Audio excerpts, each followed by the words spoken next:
My name is Sheila Donahue, and I founded Vero Vino. Vero means true or authentic in Italian, and it focuses on small producers who are, let's say, unknown in the U.S. Producers that are passionate, focused on state sustainability, and Hilde Petrusa and her daughter Francesca were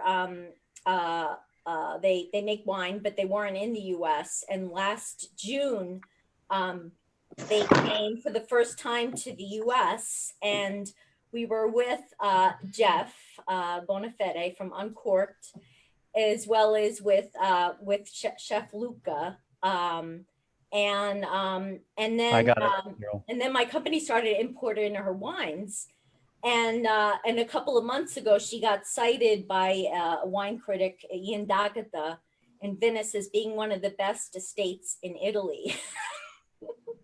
So it's a really exciting moment for Vigna Petrusa, but also it's also exciting that we can regroup with the people that we engaged with on our original tour from last year. We also actually were just in New York visiting. I see Maria Rosa Tartaglione. We were with Maria Rosa and some of the people in New York right before the shutdown and coronavirus. So it's all sort of, it's the reality of what we're going through is kind of something we're all living through and everything. But we want to make this positive and interesting and fun for you all. So what I guess at this point, what I'll do is I'll turn it over to Hilde and Francesca. We want to make this interactive. So if you have any questions, write it in the chat. And in general, it's probably good to keep yourself unmuted, but and then I'll be monitoring the questions and stuff. So Hi. So shall I start? Yes. Hi, I'm Francesca. This is my mom, Hilde. We are from Vigna Petrusa. She is not very fluent in English, so she was not going to say much, but she will smile a lot. And we are based in Friuli, is northeast of Italy, next to the Slovenian border. That is Slovenia, just behind us. And we are. This is a very good area for producing wine because all this is like an area surrounded by hills. And there are two main things that are very important. One is the weather. There is a very change of temperature between day and night. And the temperature during the night can drop even 15 degrees. And this is helping a lot the acidity of the wine and the perfume of the wine. So and then the soil that is called ponca and is like a stones that release a lot of minerality on the soil, and is a family business. Is like 3 women generation, and my business the vineyard was was the property of my great grandfather. And then for a while, he stopped producing wine. He was just renting out the vineyard. And then my grandmother, when she turned 50, she decided that she wanted to start to produce wine. Of course, it was a different time. And so she was mainly producing in tank and selling in a less professional way. Then the same things happened to my mom. Then she was teaching and then she got bored. And when she was on her 50, she decided she was living like an hour away from here, and she in a little town. And she decided she wanted to go back to her land and her origins. And she wanted to do something for herself, not just working for somebody. And she moved here and she started to produce wine, taking a lot of courses and try to this is one of our cats. And and she took a lot of courses, and she started to feel in love again with the area and with the autochthon wines and grapes. And she started to produce wine starting from the vineyard and from the area, studying what were the main characteristic of this area, and the main grapes that, that were reminding her parents' family tradition. And considering that is a family business, uh, there is a lot of care for all the different phase of the production of the wine, from respecting the land and the plant, trying to wait the right moment to do um, all the different how do you say, all the different phase of the plant. So in these days, like, we were just removing the grass and on the land, and leaving the grass just between the plants, because it's been very dry. It's like 2 months that it's not raining. So this is giving like a more humidity to the plants, and then selecting the gems, leaving just the best gems on the plants. And this is the first phases. Then when the grapes will grow, then there is an extra selection of the grape, just to leave the best fruits on the plant itself. So to have like a very good concentration on flavor and on see and a good smell of the wines, and uh, yeah, having, like, the best product that we can produce. And my mom, she really likes to control every single phase. So she's loves to spend a lot of time in the land, but then she's very technical. She loves being in the cellars, controlling, and then deciding, when the wine is ready, if she can improve, if she can get like extra extra quality on the wine itself. And do you have any questions? Shall I carry on Well, why describing? don't you explain to us the vineyard, like what vines these are and Yeah, stuff. yeah, this is part of our land, and these grapes, these plants are Schioppettino plants. Schioppettino was a grape that is always been typical from this area, and we are in the area of Prepotto. So Schioppettino di Prepotto just grows here, and there are just few company producing the grapes, and there is like a restrict rules of how to produce this type of wine. And and the grapes is called Schioppettino because the skin, they say, the real origin of the name, they don't really know if it was coming from the fact that Schioppettino means like explosion, and is because the skin was very hard, and when it was graping, was sort of creating an explosion. And this is the type of wine that the area wants to become like a representative of the Prepotto area. And my mom was the first person responsible of the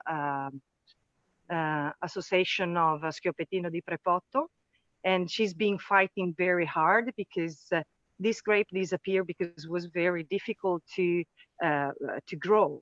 And at the beginning, they didn't know how to treat the grapes. So the wines that was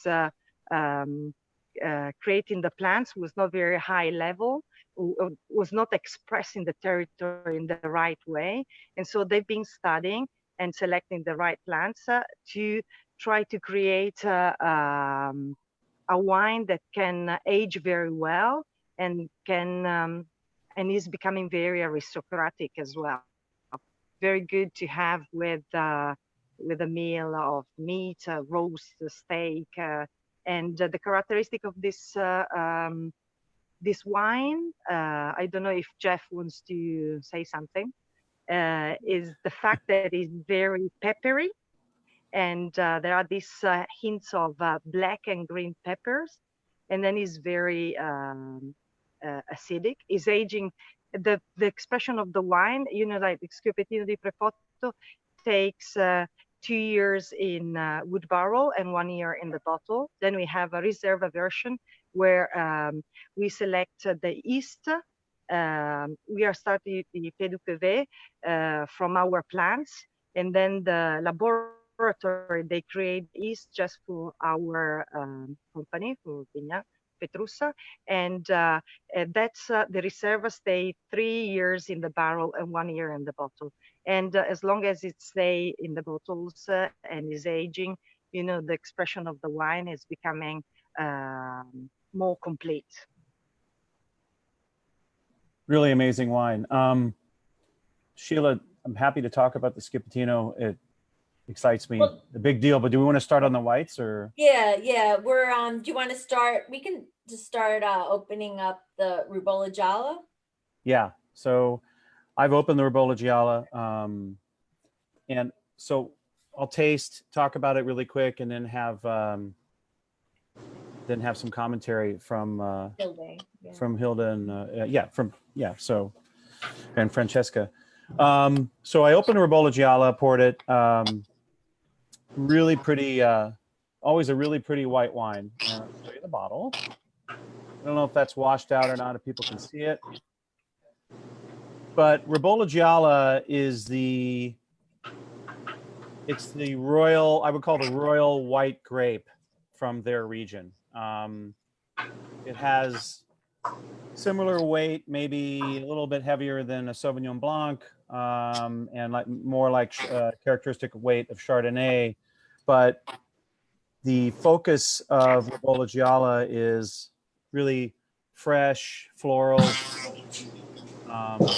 very pretty wine, and dry, good dry minerality on the finish.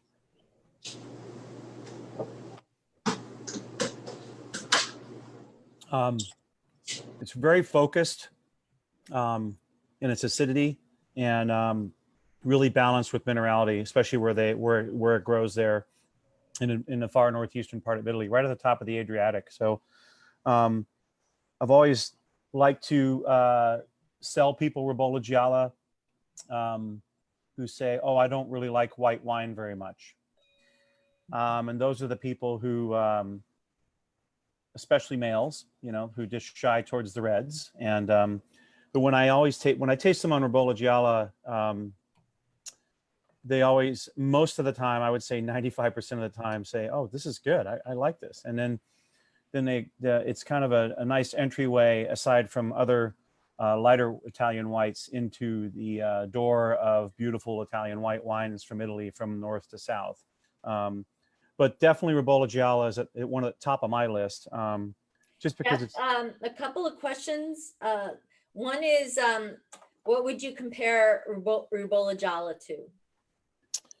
Well, in the beginning, I compared the weight of it possibly to Chardonnay, slightly lighter, but comparing the flavor, it's going to be similar, maybe on a meter, towards Sauvignon Blanc from America with the acidity. Sauvignon is a very special wine, also made in their region too, and it has different characteristics, even from the west coast of the United States to even the southern hemisphere, for like New Zealand and the like. So it's a special wine. It's very unique, but the dryness and the minerality on the finish really kind of focuses and zips up the things that you're tasting on the mid palate, and urges you to drink more. It pairs really well with their regional dishes, especially seafood, in very special ways that they do seafood and those kind of lighter dishes in the Northeast there. Very short growing season, folks, in northeastern Italy, so they have to really be careful when they're tending to their grapes, white or red. Anyways, I want to throw it over. You want to throw it over to Francesca, or you got another question? Well, yeah, I just wanted to briefly add to that, one of my customers, he suggests, like, to his customers that typically like Pinot Grigio, he recommends that they try Ribolla Gialla. So, I agree. If they want Pinot Grigio and they want a little more, there's some really great Pinot Grigios from the region, and also further up into the to the north and Alto Adige too. But it's definitely a step past Pinot Grigio, and venturing into a more serious white wine from Italy. Ribolla Gialla to me is definitely that. So great complexity. and a question to Hilde, how old are the vines, the Ribolla Gialla vines? Quanti anni hanno le viti? 8-10 anni. 8-10 years old. And it's a very popular wine here in Italy as well.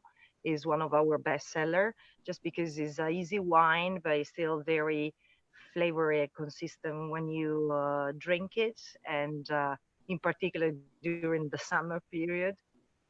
And for not the heavy drinker as well, they really enjoy it because it's fresh and with a very consistent perfume as well. And one of the things that I had discovered fairly recently when I was with Hilde is how there's a lot of variation in terms of all of her vineyards in terms of like height. Some of them are in upper hills, some are in plains, and then also different types of soils too, right? I don't know if she heard us. Yeah. Hilde mi hai spiegato che le vigne ci sono varie altitudini, ma anche varie tipo di suolo. Di terreno. Di Sì, terreno. abbiamo le colonne di Ponca e il fondovalle dove siamo qui a terra di Riporto, più ghiaiosa, e sono terreni completamente diversi e danno un prodotto diverso, perché la collina ti dà un prodotto di più struttura, di più consistenza, mentre la ghiaia è un terreno dove l'acqua scivola ed apporta più profumi al vino, mentre le colline, la Conca dà una forte mineralità. Nella parte bassa, pianeggiante, abbiamo dei profumi diversi, più persistenti. So I'll just translate that. So for the vines that are the vineyards that are in the hills, that also have a soil that's called ponca. Ponca is, when you look at it, it looks like almost like rocks. So it's kind of like a very chunky soil, and those produce structured wines with a lot of minerality, as opposed to the vineyards that are lower lying, that would be more how can I explain? I mean, I use the word feminine, let's say, but they're more delicate, delicate aromas, and let's say a different type of wine. If I'm not mistaken, the Schioppettino is on the lower level, giusto? Yeah, still on the hills. So still hills area, but it's not on the top of the hill like other wines that we have. Lo Schioppettino ama il fresco, Sì. non ama il sole. The Schioppettino loves cool weather. So when when the temperature a bit, he's suffering the hot weather. So we leave. So we need always to leave the leaves to protect the grapes. Otherwise, they die quite quickly as well. Mm-hmm. So we remove the leaves just at the end of the summer middle of September. So it's less hotter here, and so it's more protected as grape. Because even if the grapes is very big and the berries are quite big dimension, is a very delicate fruit, even if it doesn't look like. Back to the Rubola Jala, we have let's say, sort of like a comment that this person has an opinion that Rubola Jala producers seem to be very quantity focused, and what does Hilde think about that? And so I don't know if Della quantità, ma in che senso? What nel do you senso mean che quantity? puntano molto sulla volume da fare di Allora, Rubola Jala più sì, che la punta qualità. molto sulla grande It's quantità. nothing compared to Pinot Grigio. No, devi fare un allevamento a Guyot come qui con 5 gemme. So it depends from the wine Sì. producer, because there are a wine producer, because this area, a lot of people produce wine at a different level.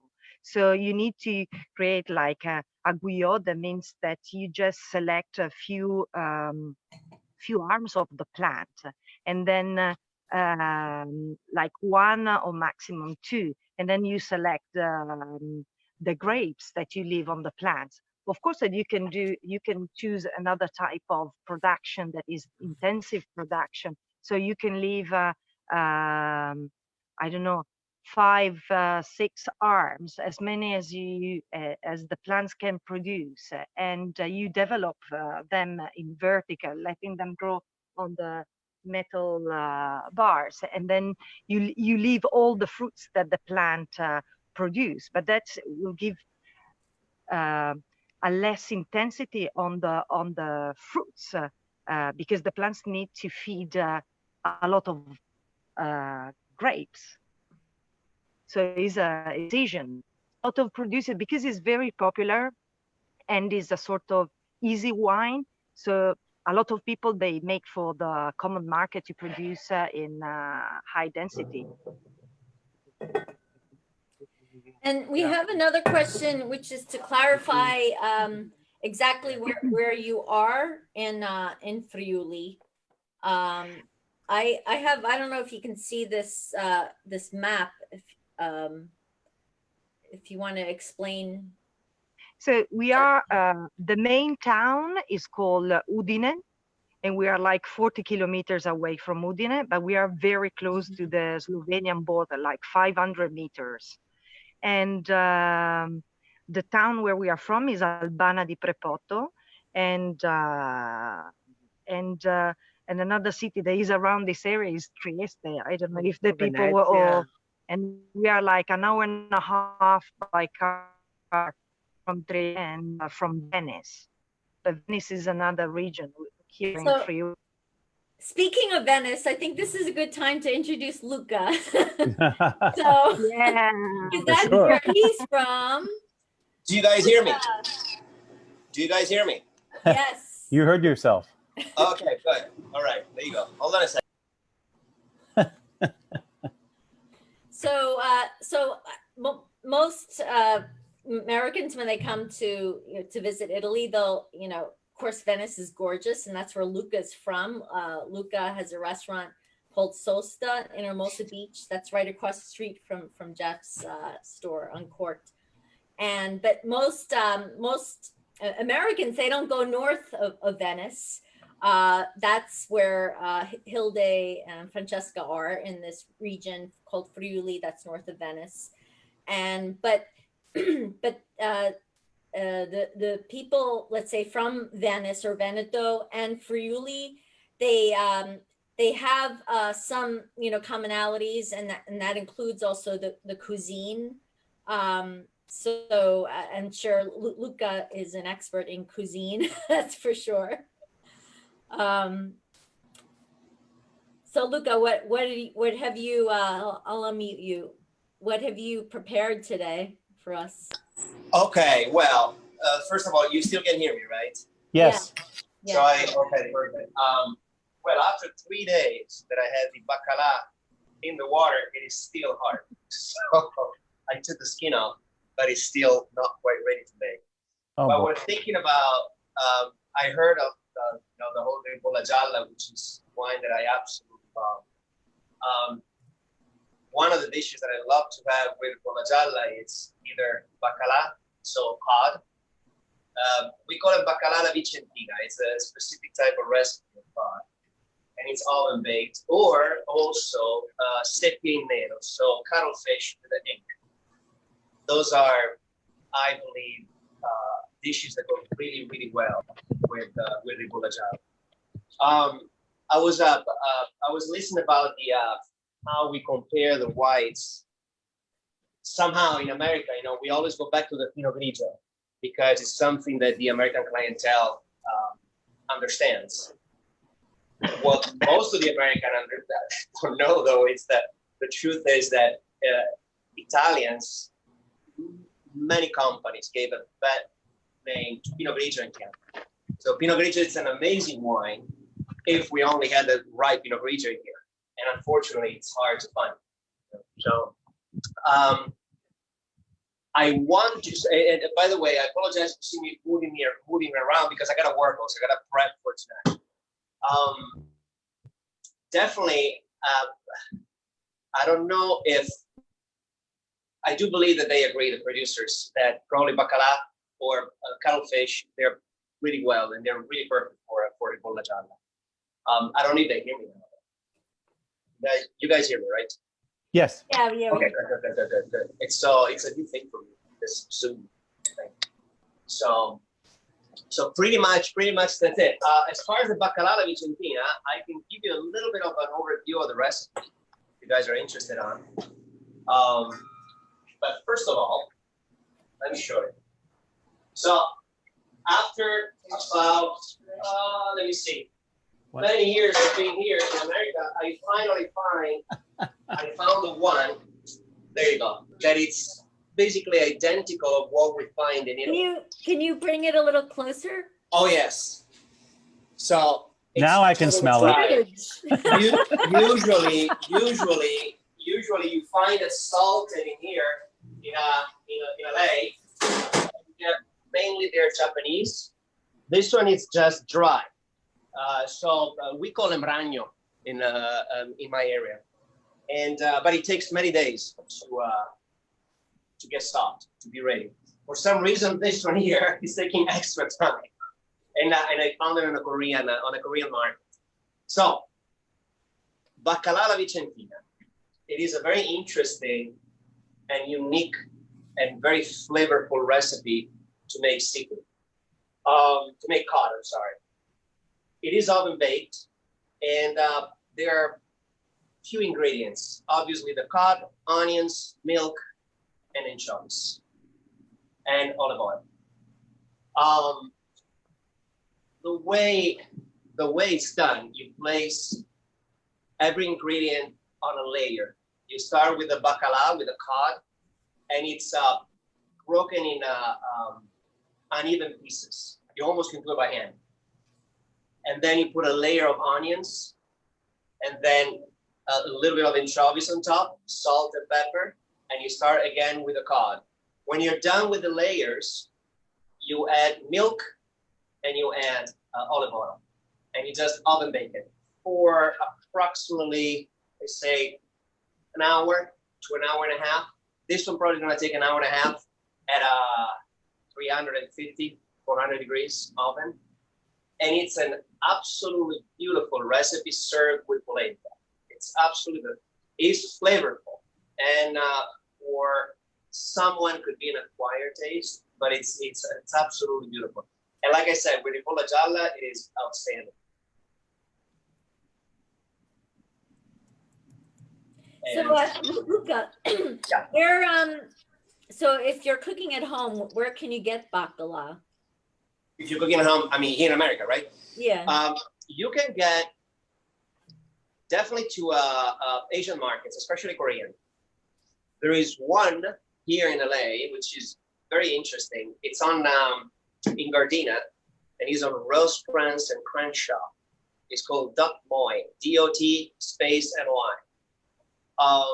They have everything. And that's the first place that I found actually the same cod that we have in Italy. I've never found it anywhere else, not even through seafood vendors, wholesale. You can find the salt one. I don't know if you guys know Guidi Marcello. It's a importer of cheese and cold cuts and cured meats from Italy. And he has this little boxes of salted cod that is soft already. And it's in Santa Monica. Those though, the salted cod is very salty.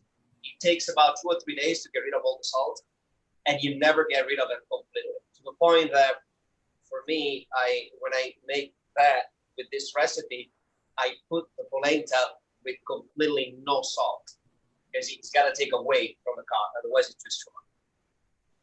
Give me 1 second, I can go around the board.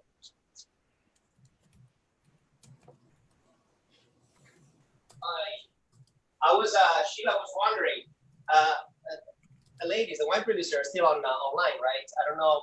Yeah, they moved to their wine cellar. Okay.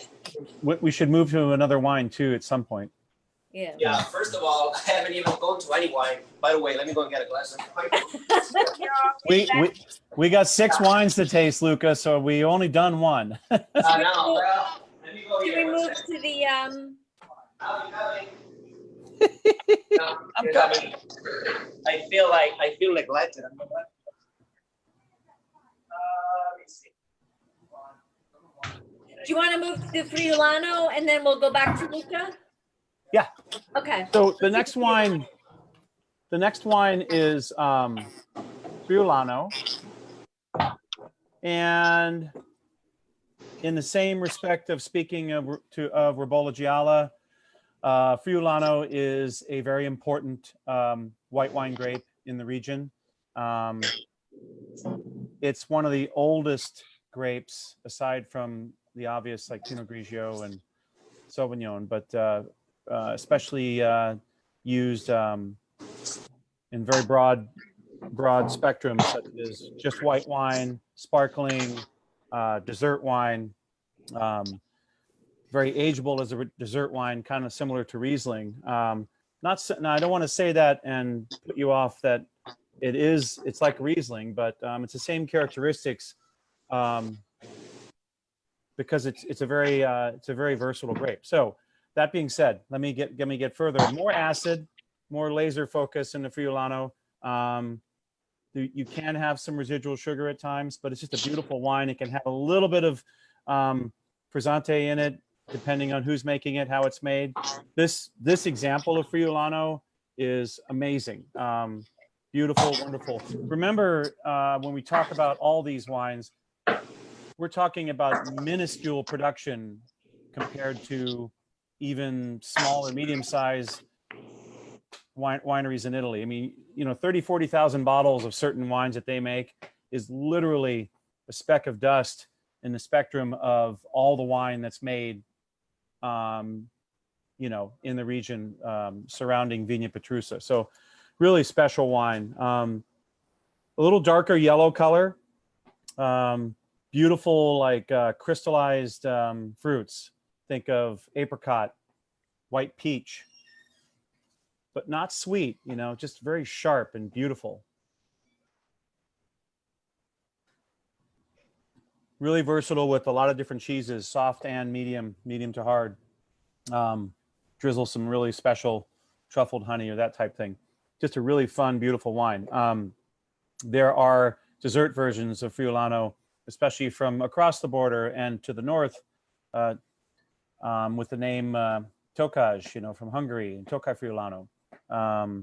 But it's the same grape and just a beautiful, versatile a wine, very powerful, fun wine. Any questions? I don't want to keep babbling about this wine. It's a beautiful wine. I love it. So, Francesca and Hilda, you want to add Can you? something? Sheila. Luca. Oh, sorry. I just want to say one thing. I just want to say one thing. I still refuse to call it Friulano because to me, when I grew up, it's Tokai. And that's the only thing that when Hungary was part of the European community, we had to change the name because of that. So there you go. I made my comment. Yeah, so the historical reference that Luca's talking about, I'm sure everybody here, most everybody here knows, but it was Tokai Friulano. And the name Tokai was stolen back away across the border. And we all can't call it Tokai, just like we all can't say, you know, champagne method or something like that about traditional method sparklings because the Champagne region owns that in France. I don't like that either, but there's those. So thank you for the reference. Good reference. But in a certain way, it's been good because, okay, that everybody knows Tokai, and it's always been a wine produced in this area. Like everybody at the bar is drinking Tokai. But calling Friulano is even more representative as a name of a local wine. You just need to get used. True. And Friulano, just one thing. That our Friulano spent 7 months in barrels. Yeah, on the yeast.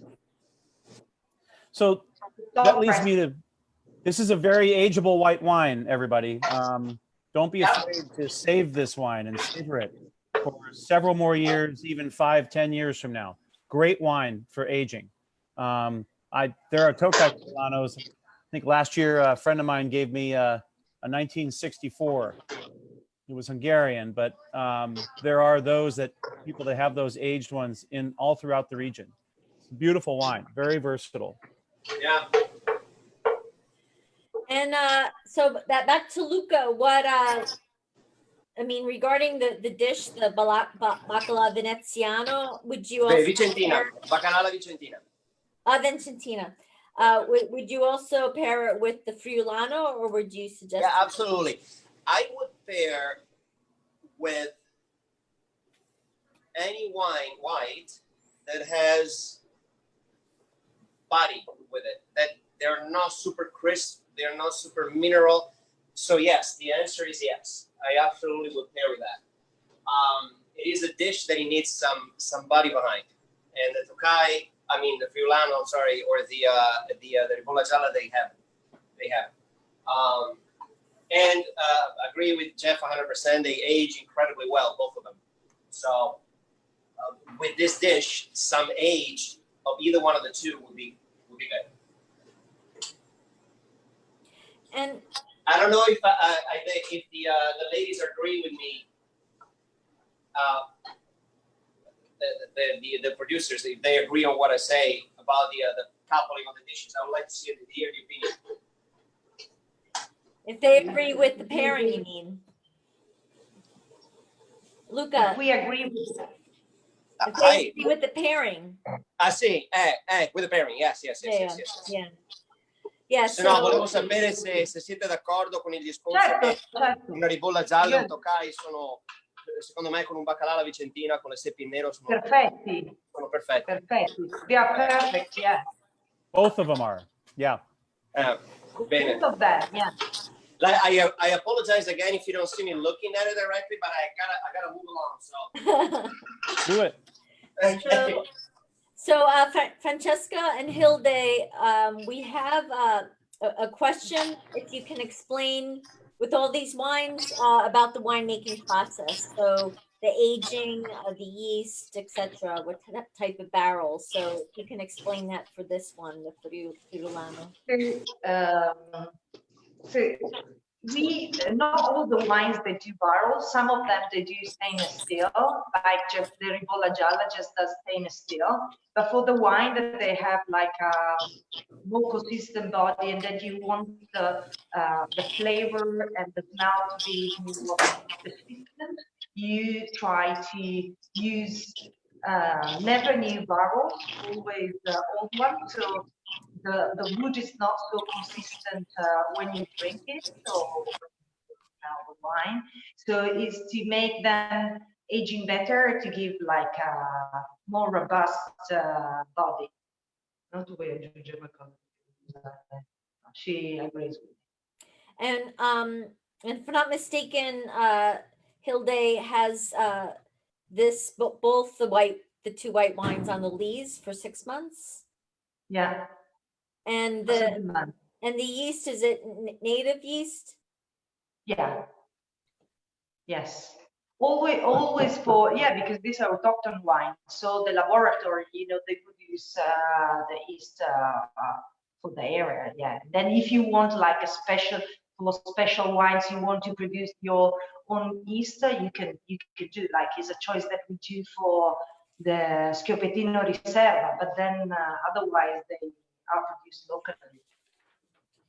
And the question about the Friulano, since it's aged in oak for 7 months, what type of wood is it?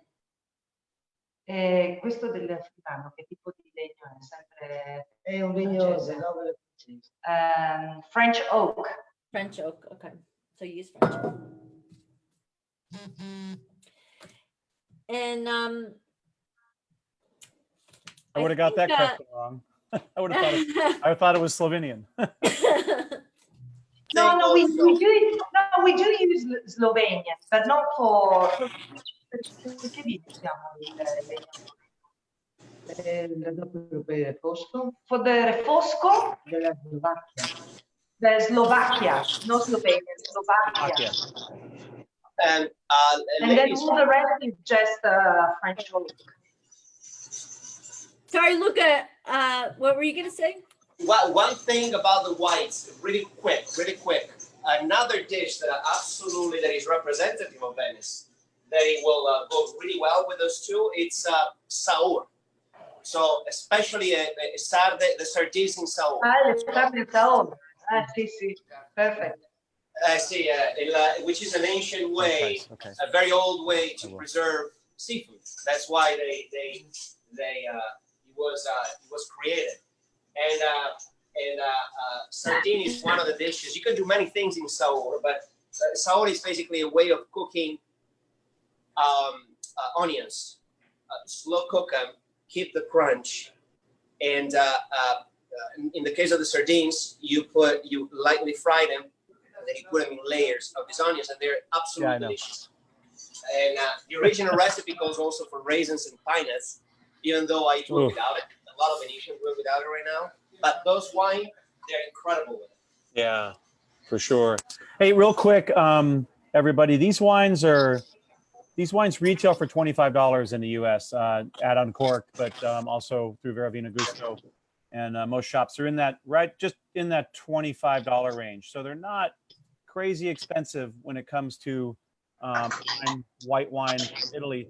Ribolla Giallas can range all the way up to, and Friulanos Tokai can range all the way up over $50 a bottle retail, especially in some finer shops. I'm thinking of in New York City and a couple I know in LA. There's some other larger brands that we all know about. I'm not going to mention them, but it's a really good value for a smaller, very focused producer, and beautiful wine. So can we move to the Refosco?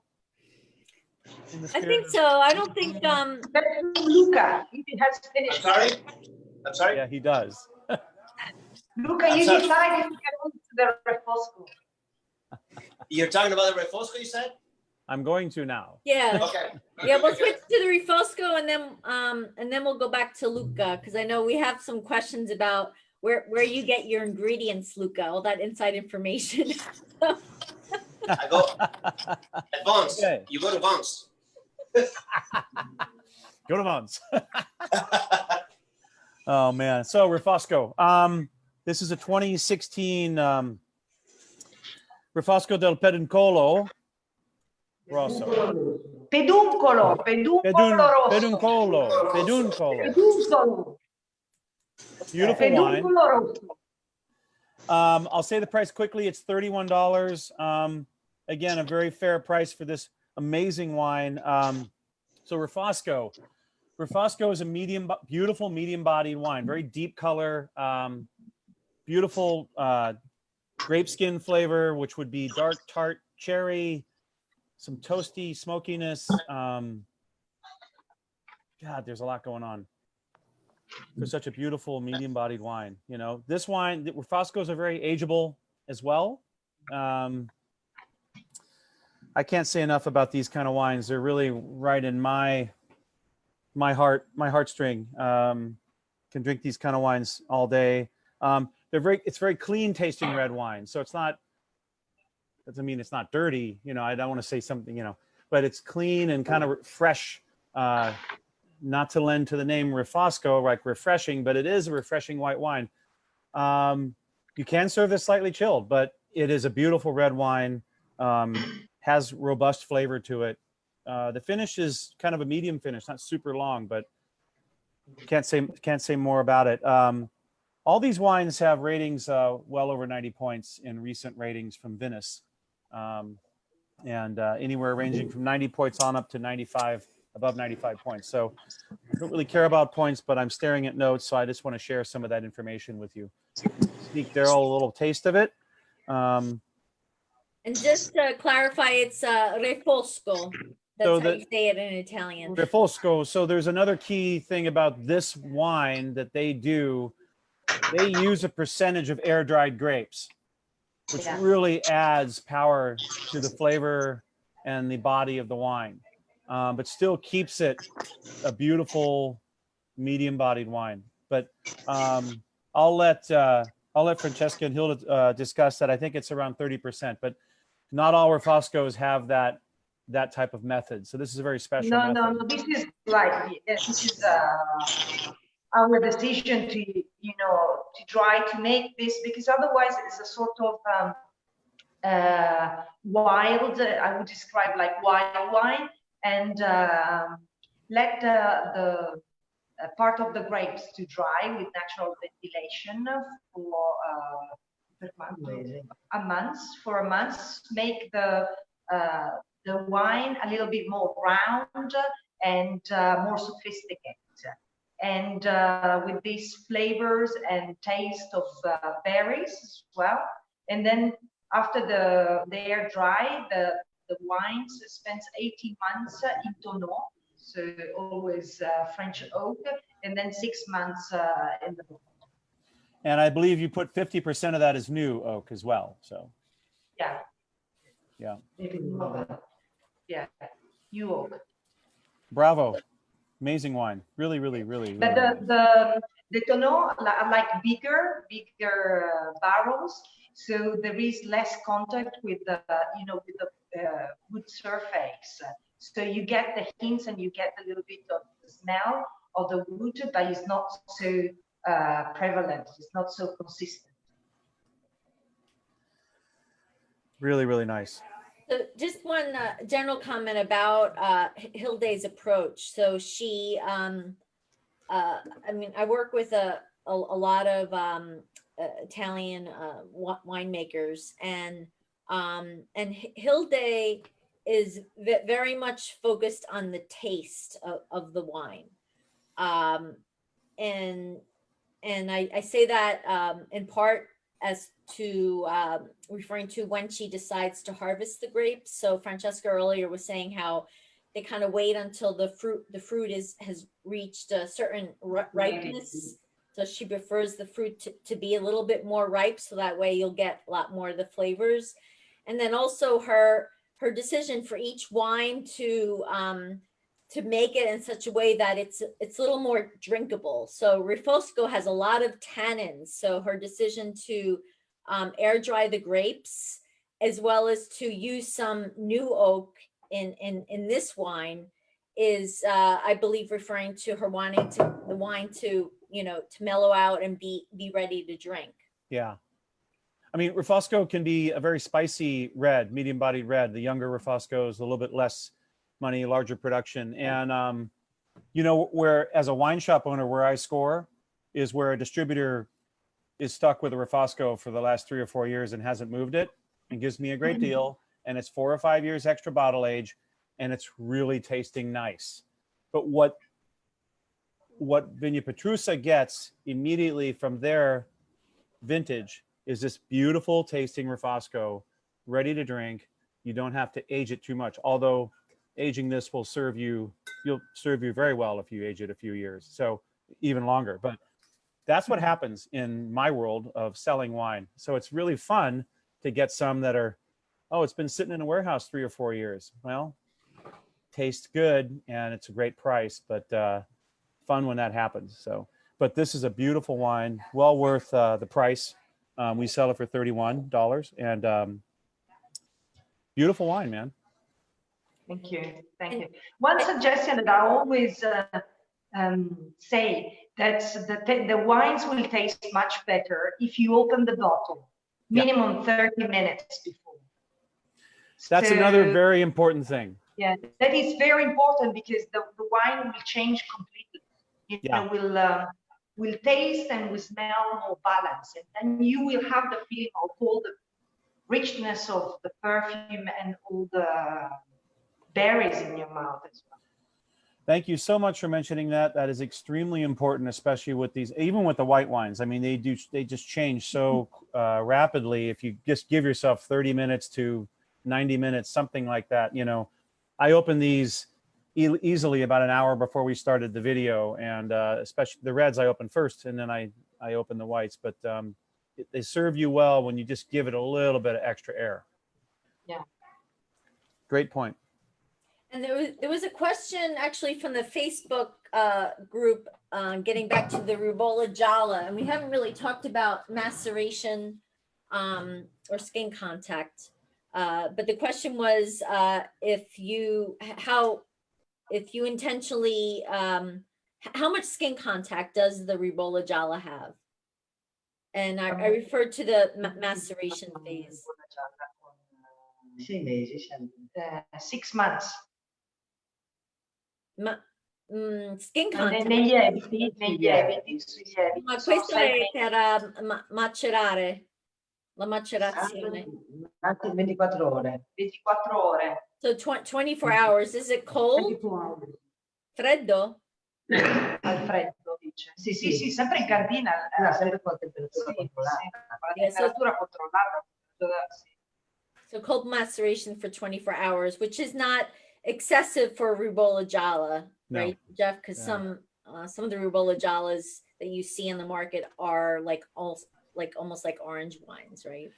They can be, yeah. I mean, if they're left that way, they're beautiful that way. I know a few that I've had fun selling, but you got to hand sell them. You got to talk to people about them and really kind of get them revved up about the ancient method and the amphora style, and that's super wine geek stuff. But yeah. Do you want to keep moving, or do you want to? Yeah, let's. That was pretty good. We did good on that one. Very well. Luca, should we taste the Schioppettino and then go over back to you? Yeah, absolutely. Okay. Can you hear me? Yes. Okay. Yeah, absolutely. Let's go with the Schioppettino and then let's stop. Meanwhile, I'm making bechamel. Okay. I'm coming over. Sorry, everybody, but I can go right across the street after this. I was going to go. Lucky you, because Luca is amazing. Yeah. I'm still dreaming about his gnocchi. Oh, mamma mia. Signore, come va lì in Italia? Come state? Very, very well. We are still locked until the 7th of May, and then they will start to reopen the cases. Thank God you're locked with the wine.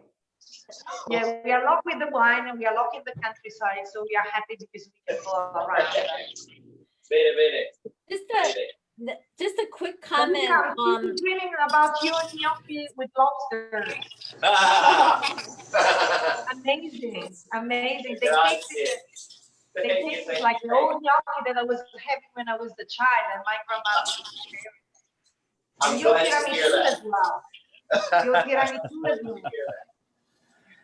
Just a quick comment about I'm just gonna mute you for a second, Luca, because I'm gonna ask Francesca and Hilde. So I heard a story about some let's say tradition that you're starting in your area with the coronavirus shutdown.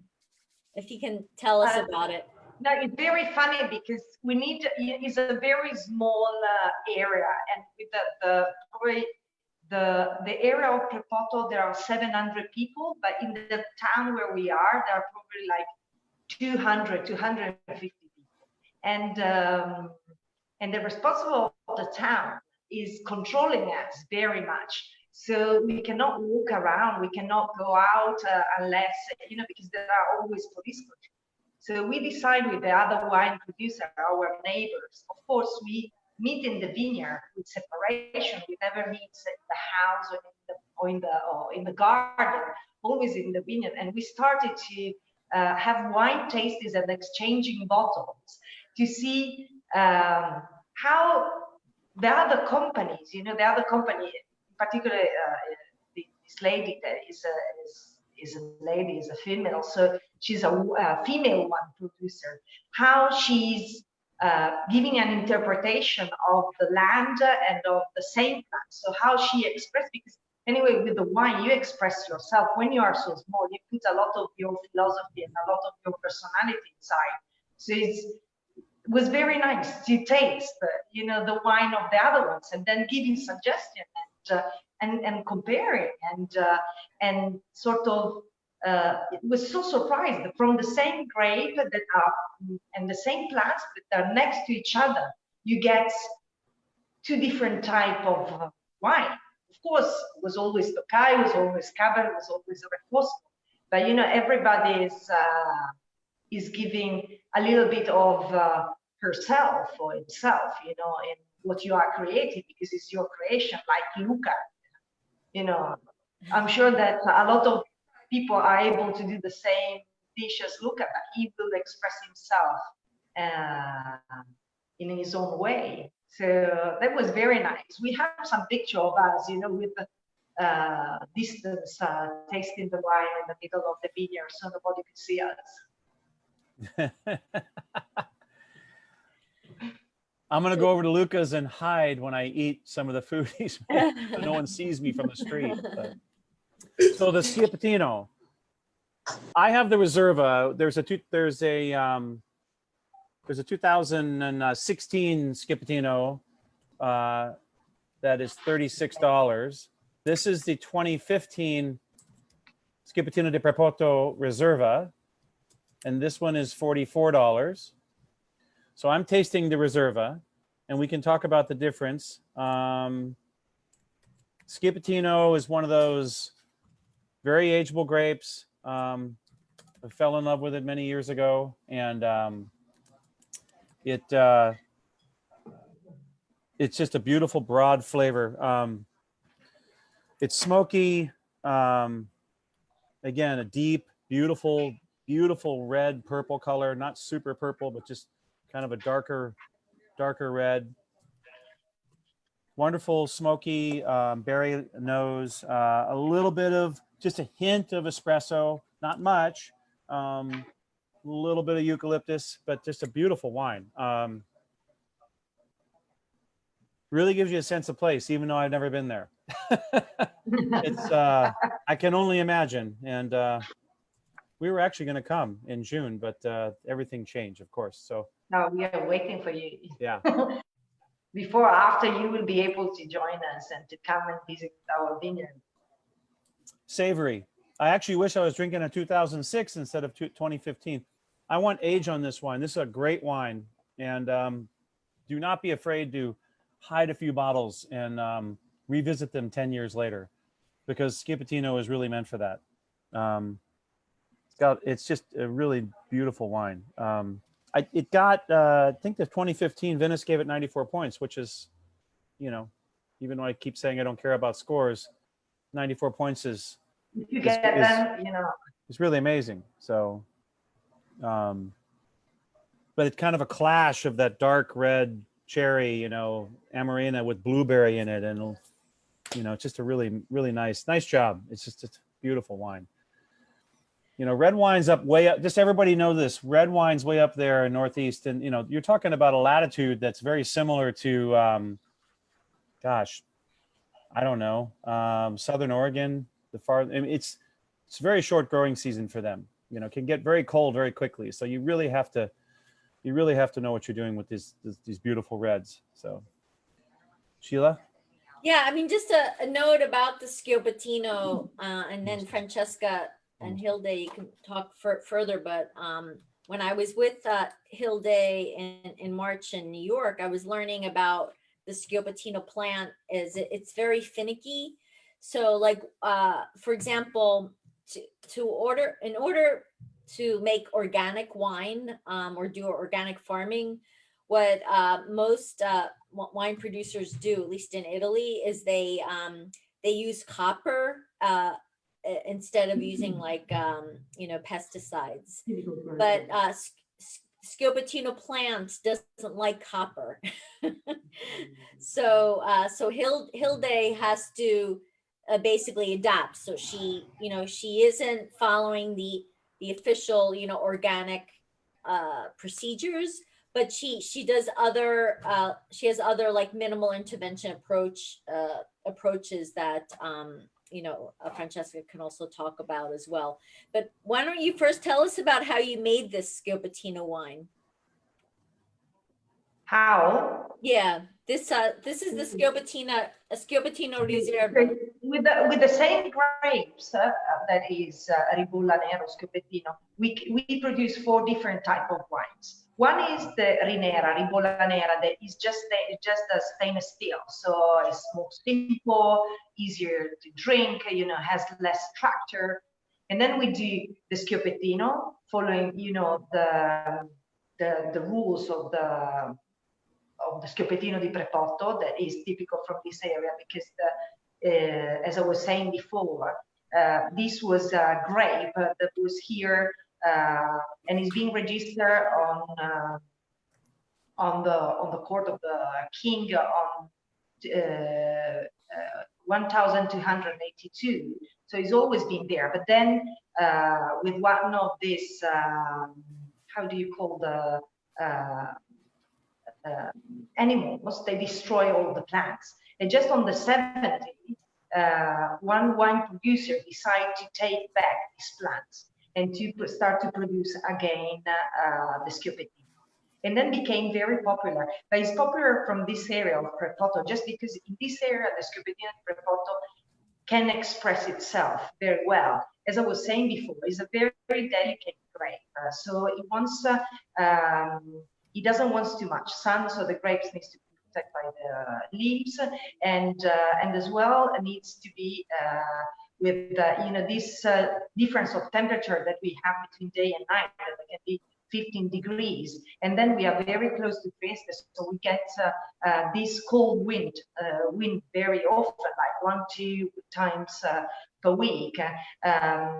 Make these plants to grow stronger, to express itself in a better way. And so the main difference between the Schioppettino di Prepotto and the Schioppettino di Prepotto Riserva is that the first one follow the regulation of the area and does 2 years in barrel and 1 year in bottle. On the other side, the Schioppettino Riserva, there is an extra selection of grapes. So we just select the best grapes, and then we do a petit cuvée. So we start from our plants to produce the yeast, and then the Schioppettino Riserva does 3 years in the barrel and 1 year in the bottle. So it's aging 1x.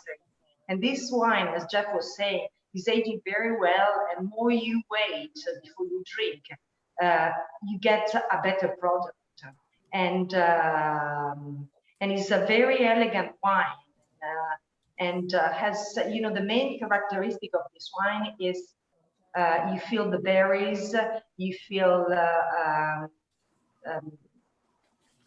the main characteristic is the pepper. It's very spicy. There is this hint of black and green pepper that is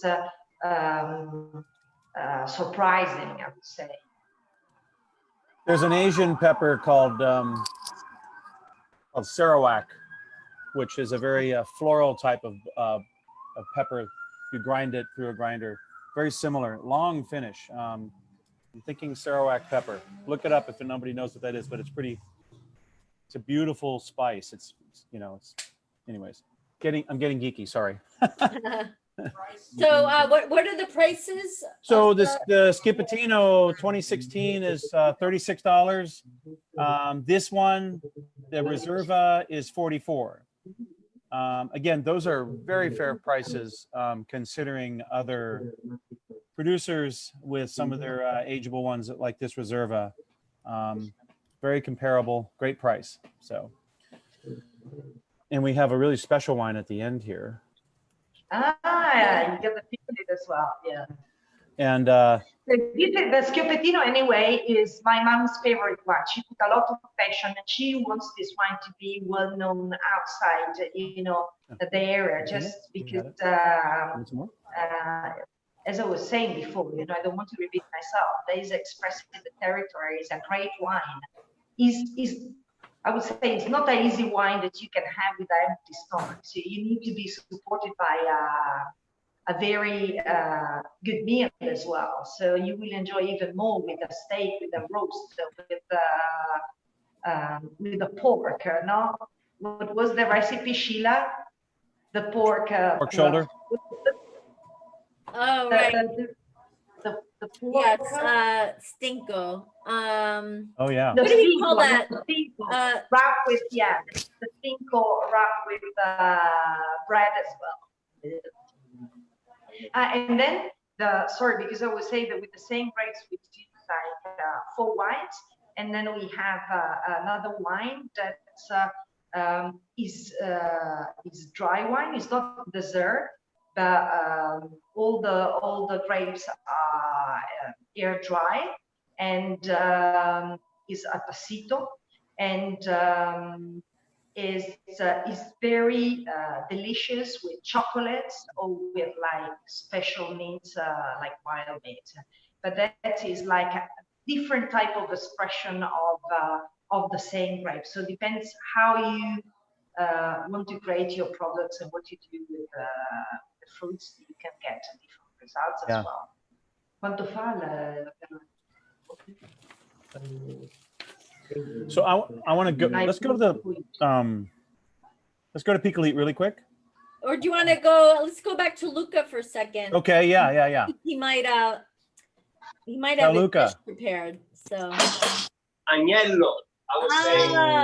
lamb. I would say lamb with Yeah. I love those wines. I love them. They express also the terroir of Friuli. They're incredible. And I was thinking about, because I'm gonna make agnello afterwards. I'm gonna make carré agnello, so lamb chops. And they go so well with a wine like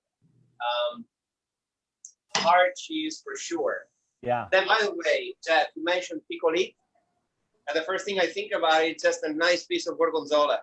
Oh yeah. Yeah.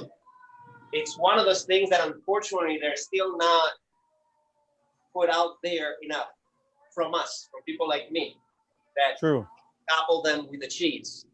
And people think, clients, they believe that sweet wine, it's a dessert wine. And they don't know that cheese is a dessert. And they think that they associate that wine with something sweet, which I would stay away from it, Yep. So This wine, this Picolit is amazing. So Picolit, Picolit 2016. This is made as an aperitif wine. I don't want to call it a dessert wine. I hate, like Luca, I hate that stigma of calling these wines, these amazing wines. They're very special. Picolit, this Picolit grape, this is one of the rarest grapes in Italy, period. If not, probably one of the top 5 rare grapes in the world. It was thought to be extinct, I don't know, half a dozen times over the last century or two. And there are producers, Vigna Petrusa in particular, who have allowed this grape to survive. There are others that have found wild strains and revived it. So it's one of those ones that's it's an endangered species, everyone. This grape. I've drank it just a regular Picolit grape, regular white wine, and it's amazing. so much going on. This kind of grape being more of a wild strain of a grape, it really expresses the terroir and, you know, all the flora and fauna that is associated with what's going on with the grapevines and interacting with Mother Nature. But this in particular, just beautiful, just really light white citrus flowers, very light, you know, maybe some toasted almond with a little bit of white peach. Just really, it just kind of dances on this on your center palate, your mid palate. It doesn't weigh down. There's nothing heavy about this wine being a sweet wine. And it's difficult for me like to say it's sweet, because if you have it with something like a beautiful hard cheese or just one of the right dishes, it can be just amazing. So all of these wines, I wanted to say previously, you must have them with food. I mean, it doesn't mean that's, you know, doesn't take away from the wine at all, but they, you know, there are condiments for beautiful dishes, whether it's prepared by Luca or some or Hilda or Francesca. I know they can cook, but in the area. So, but this Picolite, if you haven't experienced Picolite, definitely, this is definitely an amazing wine. The prices on Vero Vino Gusto, I forgot what I don't have it on the label right now, but Yeah, we sell this for $60. yeah, the same price uncorked, like 59 something. So let's turn it to Francesca and Hilde. We had one question from Helen. Is the Picolite made in the Pasito style? So maybe you can talk about how you make the wine. So first of all, the Picolite is like a 50, 60 years old vineyard on top of the hill on this fonca, so this sort of soil that is like a rock, but when it's raining, where it's hot, it's breaking in pieces, leaving a lot of minerality. The Picolite, the production is very little, so we do mainly for passion and for tradition, and then because we use in other two other blends, so a sweet wine, another sweet wine, and then becomes another white wine. And but usually you get one bottle per plant, one little bottle per plant. So it's a very difficult grape, and you need to do a very hard selection because it's like a floral abortion. So the grapes are not rich of berries, but there are just few berries, and then you have to pick and select the one that you think that they will grow and will give like the best products. Usually, as for the other wines, we wait to do the harvest when the plants is ready and the fruit is ready. So it's usually a late harvest, and then we is manually done. So you know, with a basket you select and because it's a very delicate. The berries are very small and they are quite ugly, I would say, if you compare with other type of grapes. So you need to be very careful when you cut the grape, and then you need to leave on the basket, and then we let it dry until middle of December. And there are two ways of drying. It's always with natural ventilation, either in baskets, or then we get every single grape, we knot them together, and we create sort of vertical dry, so the air can flow from left to right. So you get a different type, and we are trying if you get like a nicer product, and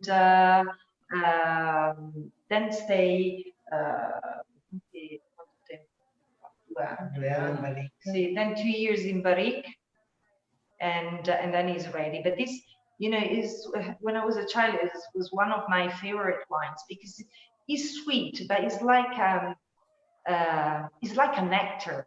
When you taste it, it's so consistent that is even is filling your mouth with like velvet. Yep. Is filling and then the hints of honey and melon and are so elegant in your mouth. That what Jeff was saying, you know, is a sweet wine, but you cannot have it with sweets. Otherwise, you will not have the perception of the complexity of this nectar. You need to have it in contrast by itself, because they are called meditation wine. Otherwise, you can have with cheeses like gorgonzola or green cheeses, because you will be able to feel the full complexity. But you know, it's incredible when you drink it, even if you don't like it, the perception of this, having this velvet feeling in your mouth, that is very surprising. And Francesca, so speaking as you were talking, I was thinking of that story. Always like the same well. story. You know the story. Next time I will not tell you the story when I was a child, because when I was a child, we were always coming here to see the grandparents, and you know, all those people were going around having their own chat and business, and the kids were getting into the cellar, and with the thief, you know, we were stealing this piccoli because it was so sweet. That of course we really liked it. You know, we didn't know how alcoholic it was, but you know, as soon as Sorry. we're not looking at us, we were going to drink the piccoli. Hey, one thing I want to say about piccoli. No, and then we have another story. Oh, say it. My Go. dad is much older than my mom, and the piccoli is very delicate wine. So 2 winters ago for Christmas, we decided to give like a electrical blanket for my dad, because you know, he's always very cold. He's always you know, in the countryside. It's not like in normal flats that you feel, you know, you can hide the temperature of the house, and the house will melt very quickly. So we decided to give this electrical blanket. He was so happy. He was, you know, he was sleeping so well. And then after a couple of months, I was asking to my dad, so how is the electrical blanket? Are you enjoying it? Do you like it? And he sadly replied, I don't have it anymore. Your mom is using it because she wrapped the piccoli barrique, because the temperature outside are so cold that we needed to increase the temperature of the wine. So I don't have it. So this is the story of the piccoli. You know, it's more for my mom. Is more important than the rest. So just a couple of Okay, questions from that we still haven't addressed. One is if you can briefly comment, Francesca, on let's say how what's the philosophy? What is we can pull the shades up for to be, let's say, organic? So it's a very difficult question, this, because we would like to go organic. So we believe in organic products, but the organic needs to be done in the places where it is possible. Because in our area, it's raining quite often. So if you want to go organic, you need to spread the products on the vineyard 2 or 3 times per week. But if you pass with a tractor through the wines, you stress the plants and you stress the soil, so that you don't get a good results. So the biological products can be done easily where the weather conditions are helping. So we try to be as organic as we can. So we have, instead to use pesticide, we use special insects that are released on the vineyard when it's necessary. If there are like special spiders or other insects that they attack the grapes, you use this predator insects that they naturally, make disappear all the insects. And we try to use natural products. We are trying to apply to a natural sort of approach for the land, this is what we can do in this area, because in this area, not many people can go biological because it's very difficult. And then if you want to go biological, at the end, it's not the results that everyone thinks, because you stress the plants and you go with a tractor plenty of times up and down the vineyard, and that is Però so noi, good. io capisco esattamente il meccanismo. So when we use the products, we finished to treat the plant middle of June. So July. middle of July. So consider that we have late harvest at the beginning of October, end of September. For a lot of months, you don't get any type of products, not even this sort of natural products that we use. So because they are going to be washed by the rain. And then just I have to mention, there's a lot of comments from people about wanting to come visit. Of course. So once this is all over, So if you come and no. visit, you need to get one of our cat kitten. yeah, they have like how You many get a free kittens? bottle of wine and one kitten. You have like 4 kittens, so you can get a Oh, kitten, right? If you I know visit. Nadia is going to come for sure. I have a sommelier colleague, and she's on her. She's there with the cats. Probably Nancy too. Janelle, yeah. So I know we won't be able to address. I know there's a couple of questions from Helen. If you guys have to get off, Helen, why don't you stay on, and we'll address your question, which is Yeah, Jeff, you're right. I want to go. I do Ah, really quick. guarda lì. Ciao, bella. I wanted to tell everybody, but we lost a lot of people. Google the Great Peak Elite. Look at the picture of a cluster. You're like you'll know that. How do they make wine from this? I mean, really, it's like it just doesn't look like you can make wine from those. It's amazing. That's about it. I do have to go, but and I then really appreciate Luca, do you have any of the Anything baccalaureate? ready for us? Anything ready to eat for us?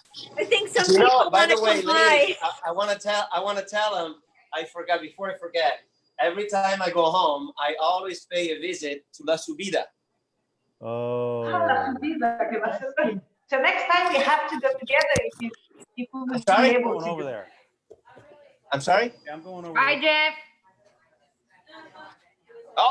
Oh, ciao Nadia. Oh, Ciao, Luca. So those of you in Hermosa Beach, hold on a second. in Hermosa Is everybody Beach, talking at the same time? you better go over and get some of the food, the dishes that Luca has prepared. Well, ladies, I'll have to go now as well.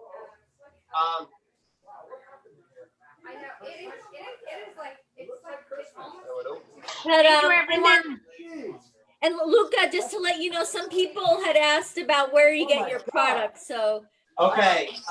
Well, I get them from obviously importers. A few of the companies, they're pretty much the same one. There are 2 or 3 companies that you get through that you can import food from. When it comes down to cheese and cured meats, let's put it this way. And by the way, are the ladies on the vineyard still online or not? Yes, we are still here. And, one thing that I We are have to waiting say, for your dessert. for example, when it comes down to cured meats and cheese, you can get pretty good things here. They'll never compare to what we have over there. You can't get the same San Daniele that you get over there, because even the companies that they're exporting to United States, they are considered small for United States. For us, if we're over there, we'll be like a big company. So the flavors, we're getting there. And so I say wholesale places. I'm going to tell you this. If anybody wanted to buy anything retail and they have very good product, it is definitely Guidi Marcello. So for anybody that is online, they can try. It's in Santa Monica. Can you guys hear me? yeah, Okay. I'm gonna It's in mute Santa that. Monica. It's in Santa Monica, but it's inside a hangar. So you don't really know that it's a retail place on 10th Street, and it's called Guidi Marcello. And he has very good product. I don't know if you know the San Daniele Dr. Lava.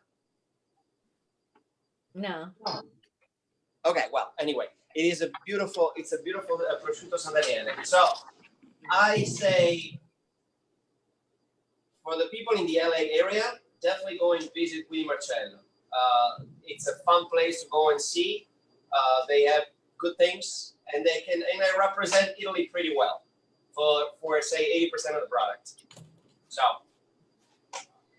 that's it. Okay, well, I think we have to wrap up because we went over a bit on time. Yeah. But thanks so much, everyone, for participating. Thank you so much, Luca. Thank you. Beth. Hey, Craig. Thank you. Craig is there with. Let's see your wines, Craig.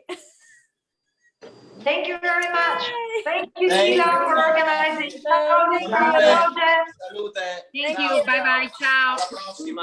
Ciao. Bye. Ciao. Bye. Ciao. Bye. Ciao.